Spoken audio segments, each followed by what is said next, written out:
La sfârșitul celor 2 ani și jumătate de când sunt părinte, tată, am desprins o concluzie. O concluzie pe care poate unii dintre cei care m-au întâmpinat înainte să fiu părinte mi-au spus-o, dar n-am putut să o conștientizez la adevărată evaluare până când am trecut eu prin ea.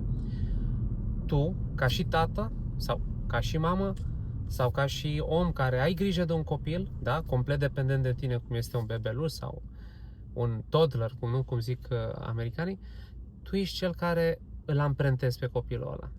Tu îl amprentezi la nivel subconștient. Prin felul tău de a alege, prin felul tău de a reacționa, prin felul tău de a, pune în operă principiile și valorile tale în fața lui, tu ales să-l amprentezi. Încă de când e mic, chiar dacă nu înțelege.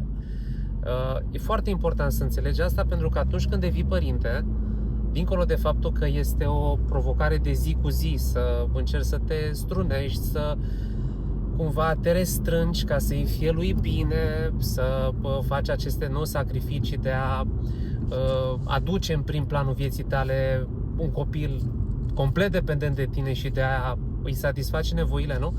Dincolo de asta trebuie să înțelegi că tu ești un model pentru el. Și este, cum spuneam, pe lângă o provocare, este și o mare responsabilitate. Este un lucru pe care părinții, numai atunci când hotără să facă un copil, ar trebui să-l interiorizeze un pic, să-l, să-l decanteze un pic și să înțeleagă că atunci când, poate au o zi proastă, poate îi supără cineva și reacționează mai impulsiv și toate aceste chestiuni de care suntem, toți vinovați, lasă o urmă în sufletul copilului și în mintea lui, de viitor adult. Și e foarte important să înțelegem că ființa asta dependentă cumva complet de tine este responsabilitatea ta, nu e a nimănui altcuiva. Și spun asta fiindcă aud deseori pe stilul ăla vechi de parenting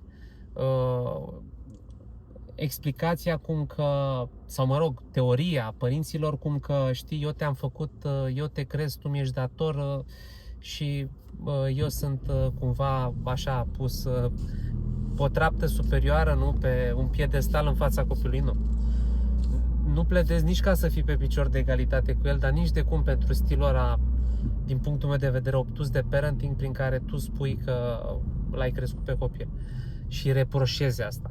Poți să o spui, poți să o etalezi, dar a fost alegerea ta.